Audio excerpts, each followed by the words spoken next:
ইলিয়াস তো এপিসোড বানায় পুচ্ছে আগুন জ্বালায় দিছে। পুচ্ছে আগুন নিয়ে আসিফ নজরুল এর কাছে যাচ্ছে, ওর কাছে দৌড়াইতেছে। ছাত্র নেতারা দেখলাম আসিফ নজরুলকে বাঁচাইতে আগায় আসছে, কিন্তু বাঁচাইতে পারবেন কি? আর আসিফ নজরুলকে কেন ধরা হইতেছে এভাবে? আমি মাসখানেক আগে এই এপিসোডটা করেছিলাম। এইখানে আমি ব্যাখ্যা করার চেষ্টা করেছিলাম যে কেন আসিফ নজরুলের বিরুদ্ধে ধারাবাহিকভাবে কওয়া হইতেছে। আবার বিষয়টা একটু বুঝতে দেখি, এটা অন্য অ্যাঙ্গেল থেকে বুঝে দেখি। আসিফ নজরুলের সাথে আমার জমি জমা নিয়ে ঝগড়াঝাটি নাই। আসিফ নজরুলের হাসিনা বিরোধী লড়াই ভূমিকা নিয়েও কোনো প্রশ্ন নাই আমার কাছে। উনি যথেষ্ট ভূমিকা রাখছেন ওনার অবস্থান থেকে। আমার ব্যক্তিগত পাকা ধানে তিনি মই দেন নাই। বাঙ্গু এলিটেরা যেহেতু নিজের ধান্দা ছাড়া আর কিছু বুঝে না, অনেকে হাইপোথিসিস দাঁড় করাইছে নিশ্চয়ই কিছু ধান্দা ছিল পিনাকি বা ইলিয়াসের, সেটা হয় নাই, তাই চেতিছে। আসিফ নজরুল নিজেই বলুক তার কাছে ব্যক্তিগত কোনো ধান্দা নিয়ে পিনাকি বা ইলিয়াস গেছে কিনা। যাই হোক, যখন আসিফ নজরুলের অতীত ভূমিকার কথা বলে কেউ ডিফেন্ড করতে যায় আসিফ নজরুলকে, তখন তার করুণা করা ছাড়ার কিছু বলার থাকে না। তার রাজনীতির জ্ঞান যে শিশু পর্যায়ের সেটা বোঝা যায়। রাজনীতিতে অতীত একটা রেফারেন্স, কোনো জাস্টিফিকেশন না। এই ভুলটা সবাই করে জন্যেই আওয়ামী লীগের অতীত ঐতিহ্যের দোহাই দিয়া তার রাজনীতিতে পুনর্বাসনের কথা বলে। আসিফ নজরুল মুজিব বন্দনা করতে করতে কাইত হইয়া পড়ে। দেখেন কি লিখিছে, পড়ম, প্রিয় বঙ্গবন্ধু, নাটক কম করো প্রিয়, আপনি আমাদের স্বাধীনতার জনক করে বাবা। জন্ম শতবর্ষে শ্রদ্ধাঞ্জলি, শুভেচ্ছা আর ভালোবাসা নিন। শ্রদ্ধাঞ্জলি বানানটা ভুল হয়েছে আজিব ভাই, এটা লয় হস্যিকার হবি। আল্লাহ আপনাকে শান্তি দিন, ভালো রাখুন। এই আজিব নজরুল মুজিবকে কিভাবে হাসিনা থেকে আলাদা করবে? 1975-এর ফ্যাসিস্ট মুজিবকে 1971-এর মুজিব থেকে আলাদা করে মূল্যায়ন যে করতে পারে না, তার রাজনীতির ধারণা শিশুর সমান। সে আওয়ামী শাসনে বিচার করতে পারবে? পারবে না তো। গণ আদালতের আসিফ নজরুল আর গত 15 বছরের আসিফ নজরুল কি এক? 5ই আগস্টের আগের আসিফ নজরুল আর 5ই আগস্টের পরের আসিফ নজরুল কি এক? এক না তো। তার কথা বাদ দেন, 2013-র গণজাগরণ মঞ্চের পিনাকি আর আজকের পিনাকি কি এক? এক না তো। আপনাকে আপনার মরাল পলিটিক্যাল পজিশন সবসময় নির্মাণ করতে হবে, এটা প্রত্যেক মুহূর্তের নির্মাণ। আপনি কোন সময় কি করেছিলেন সেটা দিয়ে আজকের কাজ বিচার হবে না তো। এখন আসেন দেখি আসিফ নজরুল কেন লক্ষ্য হইল। দেখেন, 5 তারিখ সকালে ক্যান্টনমেন্টে গেলেন সবাই, পলিটিক্যাল পার্টির লোকেরা গেলেন, ড্যাং ড্যাং করতে করতে গেলেন বাসে চেপা। পলিটিক্যাল পার্টির সবকিছু ঠিক করেছে, এটা আসিফ নজরুলের নিজের কথা, তাই না? তারপরে তারা বঙ্গভবনে গেল, পলিটিক্যাল পার্টির পানি পড়া নিয়ে বল আসিফ নজরুলের কোর্টে দিয়া সরে গেল পলিটিক্যাল পার্টিগুলো। এরপরে খেললো কে? পুরাটা সময় খেললো কে? আসিফ নজরুল একা একা। কোন ক্যাপাসিটিতে? কোন ক্যাপাসিটিতে গেল সে? ছাত্রদের দলের লোক সে না, কারণ ছাত্ররা ছিল। রাজনৈতিক দলের লোক না, সেও না। সে প্রতিনিধিত্ব করলো কার? প্রতিনিধিত্ব করলো পলিটিক্যাল পার্টি আর ছাত্রদের বাইরে যে বাকি ফোর্সের, সেই ফোর্সের প্রতিনিধিত্ব করলো। তার ম্যান্ডেট কি? তার ম্যান্ডেট হচ্ছে এই এই তার ম্যান্ডেট এই সমস্ত লোকদের প্রতিনিধি হিসেবে সে গেছে। সেই পুরো প্রসেসে কারোর সাথে আলাপ করছে? এই যে বাইরে যারা যারা স্টেক হোল্ডার, না করে নাই। রাজনৈতিক দলগুলো কি একাই স্টেক হোল্ডার নাকি? 18 তারিখ থেকে পলিটিক্যাল পার্টিগুলোর কত রকম চাপাচাপি করা হয়েছে। বাচ্চাদের এই আন্দোলনকে পিক করেন, এখন আপনারা কর্মসূচি দেন। না, আমরা নৈতিক সমর্থন দেব, আমরা সরাসরি যাব না, বলেনি দলগুলা? বলেনি? বলছে না? এখন আওয়াজ দিলেই হবে নাকি? আমরা ভুলে গেছি? সব রেকর্ড আছে। এখন বিরাট বড় স্টেক হোল্ডার হয়ে গেছে পলিটিক্যাল পার্টিগুলো, না পাংখা গজাইছে, তাই না? দেখেন মির্জা ফখরুল 25শে জুলাই কি বলিছে, দেখেন, হাইলাইট করে দেখান এডিটর সাহেব। বিবৃতিতে মির্জা ফখরুল বলেন, আন্দোলনে ভূমিকা রাখার মিথ্যা অভিযোগে ঢালাওভাবে বিএনপি ও বিরোধী দলের নেতাকর্মীদের উপর সরকার এবং আইন শৃঙ্খলা বাহিনীর কতিপয় সদস্য দোষারোপ করছে। মিথ্যা অভিযোগ, আন্দোলনে অংশ নেওয়ার মিথ্যা অভিযোগ। মির্জা ফখরুল নিজে বলতেছে যে আন্দোলনে অংশ নেওয়ার মিথ্যা অভিযোগ, তার মানে তারা আন্দোলনে অংশ নেয়নি। বিএনপির নেতাকর্মীরা দেখেন, আন্দোলনে ভূমিকা রাখার মিথ্যা অভিযোগে, মানে আন্দোলনে আপনারা ভূমিকা রাখেন নাই, আপনার নেতা এটা বলছে। এখন আওয়াজ দিলে হবে? আওয়াজ দেন এখন, না? দেশটা কি রাজনৈতিক দলের বাপের? দেশটা কারো বাপের না। এই স্লোগান আসছে এই আন্দোলনের সময়, এই বিপ্লবের সময়। রাজনৈতিক দলের বাইরে যে শক্তির প্রতিনিধি হিসেবে গেছে আসিফ নজরুল, তার সাথে সে কথা বলে নাই। এইটা তার প্রথম মিস্টেক। তাছাড়া সে কোন যে ওইখানে গেছে? সে যদি আমাদের সাথে কথা বলতো, রাজনৈতিক দলগুলোকে দাবরানি দিতে পারতো না বিপ্লবী সরকার না করলে? তাহলে আসিফ নজরুল কেন ছিল ওইখানে? কোন কামলাটা সে খাটতে গেছিল? রাজনৈতিক দলের কামলা খাটতে গেছিল? তাহলে যেটা বলা হয় সেটা বলে আমি করি নাই। তাহলে কি করতে গেছে এখানে? উপদেষ্টাদের কে সিলেক্ট করছে? বলে আমি করি নাই। আপনি যদি পাওয়ার ট্রান্সফারে যুক্ত থাকেন আসিফ নজরুল, তাহলে কোন আক্কেলে আপনি নিজে উপদেষ্টা হন? আপনি একটা পার্ট অফ প্রসেস, সেই প্রসেসে আপনি তো নিজে ক্যান্ডিডেট হইতে পারেন না। এটা তো চরম কনফ্লিক্ট অফ ইন্টারেস্ট। মানে আপনি ছিলেন নিজের উপদেষ্টা পদটা বাগানোর জন্য। আপনি তো লোভী মানুষ। শিক্ষকতা করতেন ঢাকা বিশ্ববিদ্যালয়ে, আর পার্ট টাইম খ্যাপ মারতেন, সাইনবোর্ড লাগায়, ওই সাইনবোর্ড লাগায় পার্ট টাইম খ্যাপ মারতেন কতগুলো জায়গায়। আর কইলাম না, আপনার বিরুদ্ধে প্রথম এবং প্রধান অভিযোগ বিপ্লবকে প্রথম লগ্নে হাতছাড়া করার কাজে পৌরোহিত্য করার, পুরোহিতগিরি করেছেন। আসিফ বলছে যে যাকে রয়জেন বলতেছেন তাকেই সবচেয়ে পাশে পাইছি। কি আর কমু আসিফ, তাই তো পাওয়ার কথা, তাই না? তার বাসা তো বিশ্ববিদ্যালয়ের মধ্যে, ওইখানে তো ইলিয়াস থাকে না, পিনাকিও থাকে না। পিনাকি আর ইলিয়াসকে দেশছাড়া করছে হাসিনা, তারা চাইলেও ফিজিক্যালি থাকতে পারবে না। আসিফ নজরুলকে বিপজ্জনক মনে করে নাই হাসিনা, তাই সে দেশে থাকতে পারছে। আমাদেরকে বিপজ্জনক মনে করছে জন্য দেশ থেকে ভাগাই দিচ্ছে। তারা জেলে যাইতে হয় নাই, দেশ ছাড়া হয় নাই। বিশ্ববিদ্যালয়ের শিক্ষক হিসেবে তো তার সুবিধা আছে, ছাত্রদের প্রক্সিমিটিতে থাকে, কিছু পেশার কিছু ইনহেরিটেড কিছু সুবিধা থাকে, আইন পেশায় থাকে, শিক্ষকতা পেশায় থাকে, সে সুবিধা পাইছে। তো আসিফ, তুমি যে কইলা যে পাশে পাইছি, তো ফারুকেরা পাশে পাইছিলা, তুমি পাও নাই তো। ওয়াহিদুদ্দিন মাহমুদরে পাশে পাইছিলা, পাও নাই তো। সালাউদ্দিন সাহেবকে পাশে পাইছিলা, পাও নাই তো। এমনকি প্রফেসর ইউনুসকে পাশে পাইছিলা, পাও নাই তো। তো তাইলে তাদেরকে পাশে টানছো কেন? ক্ষমতায় পাশে, তোমার পাশে তো উপদেষ্টা হয়ে ক্যাবিনেটে বসে, তাই না? পাশে পাওয়াটা তাইলে কিছু মিন করে? ইলিয়াস পাশে ছিল না, আমরা পাশে ছিলাম না। ইলিয়াস কোন ন্যায়সঙ্গত লড়াইয়ে পাশে ছিল না? তার মানে এই যে ক্ষমতার ভাগ বাটোয়ারার পিছনে পাশে থাকা ছাড়াও আরো কিছু গল্প আছে, কাছে আসার গল্প আছে। সেই গল্পটা ইলিয়াস বলছে। ইলিয়াস এমন একটা অনাবিষ্কৃত এলাকার কথা বলছে যেটা সবাই লুকাইতে চায়। কি সেটা যা সবাই লুকাইতে চায়? এই যে বাকশাল, এটা কি খালি আওয়ামী লীগ? তা তো না। CPB, Prothom Alo, Daily Star, Chhayanaut, Udichi, Transparency International, এর সব কিছু ইনক্লুডেড। এরা সবগুলো মিলে এই প্রগতিশীলতার ন্যারেটিভ তৈরি করে। এইটাই হইতেছে বাকশালী বয়ান। বাংলাদেশে যে ফ্যাসিবাদ চলছে ওর ডাক নাম হইতেছে বাকশাল। আর গত 15 বছর যে ফ্যাসিজম হয়েছে বাংলাদেশে, সেটা হইতেছে নয়া বাকশাল 2.0। এই জন্যই প্রথম আলোতে বাশারের পতন হয়, হাসিনার বিদায় হয়। হাসিনার পতন কথাটা লেখে না প্রথম আলো, এমন ভাবে যেন সানায়ের সুরে বিদায় দিতেছে হাসিনারে। এই উত্থান রহিত মতি মাহফুজের কাছে হাসিনার পতন হয় না, পলায়ন হয় না, হয় বিদায়। এই যে টোটাল সিস্টেমের পার্ট আসিফ নজরুল। আসিফ নজরুল এই টোটাল বাকশালের পার্ট।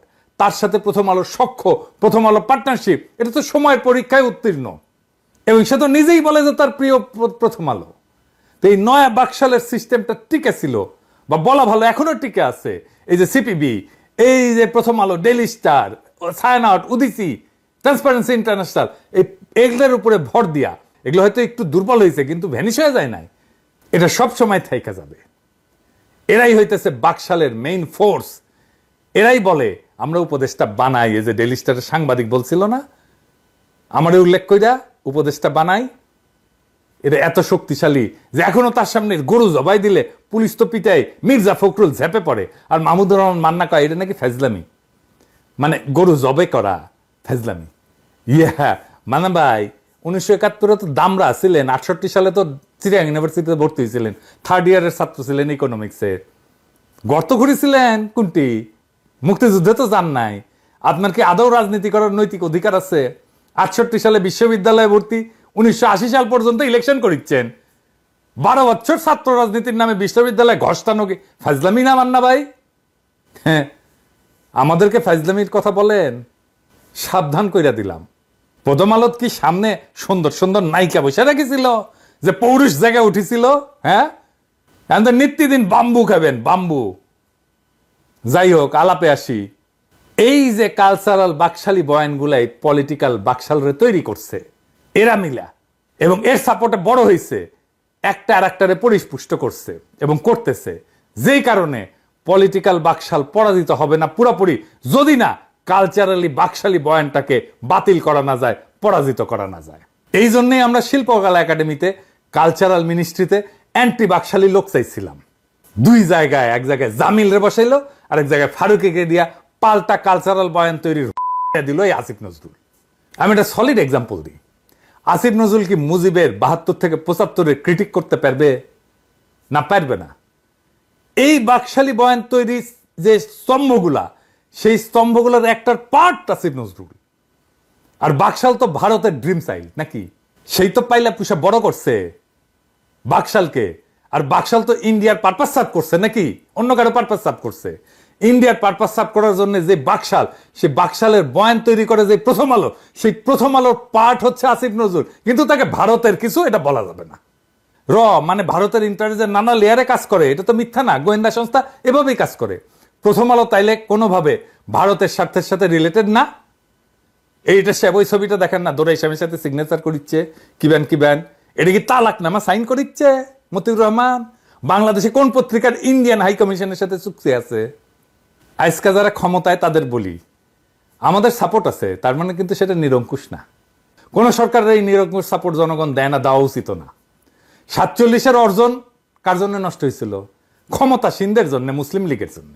71-এর অর্জন কার জন্য নষ্ট হয়েছে? আওয়ামী লীগের জন্য হয়েছে, জাসদের জন্য হয় নাই তো। 2024-এর অর্জন যদি নষ্ট হয়, তাহলে এইটা হবে এখন যারা ক্ষমতা আছে তাদের জন্য।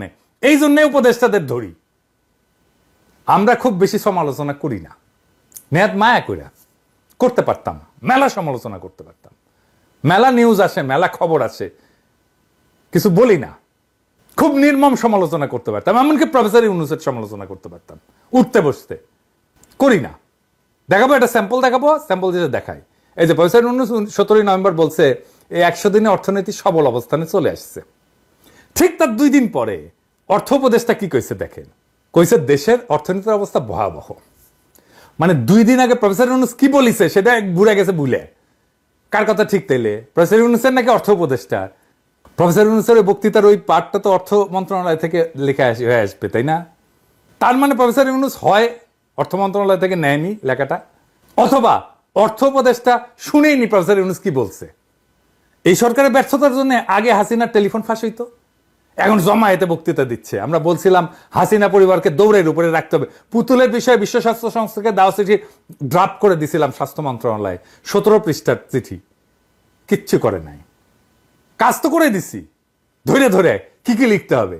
মনিরুল ইন্ডিয়া থেকে পোস্ট দেয় জয় বাংলা বইলা, আর মনিরুলকে তো ইন্টারপোল দিয়ে ধরে আনা উচিত। আপনাদের আশেপাশে বুক ফলে আওয়ামী লীগারদের ঘুরতে দেখতেছেন না? এই যে আয়না ঘর হয়েছে, বাসারের ইয়েতে আয়না ঘর বাড়িয়েছে না, ইকোনমিস্টে নিউজ হয়েছে, আমাদের আয়না ঘরের নিউজ কোথায়? সেই জন্য বলার চান্স পায় আয়না ঘর নাকি নাই, দেখিছেন? তাহলে এটা কে করবে? যারা ক্ষমতায় আছে তারাই তো। এগুলো ইলিয়াসদের জন্য হয়েছে। সবাই আসিফ নজরুলের পিস বাঁচাইতে চলে এসছে দল বেন্দা। ইলিয়াসরে ধরো, এখন ইলিয়াসরে ধরো, কথা কিছু কওয়া যাবে না আসিফ নজরুলের। ক্ষমতা সবসময় প্রশ্নের মুখে থাকবে, সমালোচনা হবে, কঠোর নির্মম সমালোচনা হবে, সেটাই সভ্য দুনিয়ার নিয়ম। প্রফেসর ইউনূসের সরকার হাসিনার সরকার না যে সমালোচনা নিতে পারবে না। আসিফ নজরুল মিটিং এ যাইয়া কয়েকদিন আগে কইছে কারে যেন জাতির পিতা ঘোষণা দিতে হবে। হঠাৎ করে মনির বলল কি, একজন ব্যক্তি সম্পর্কে নাম নিব না, বললো আসিফ ভাই আমার মনে হয় তারে এই জাতির পিতা বানায় দিলে না দেওয়া পর্যন্ত সে থামবে না। মানে তারে জাতির পিতা না বানায় দেওয়া পর্যন্ত সে থামবে না, অথবা তারে জাতির পিতা বানায় দিলে বলতে সব সমস্যার সমাধান হয়ে যাবে।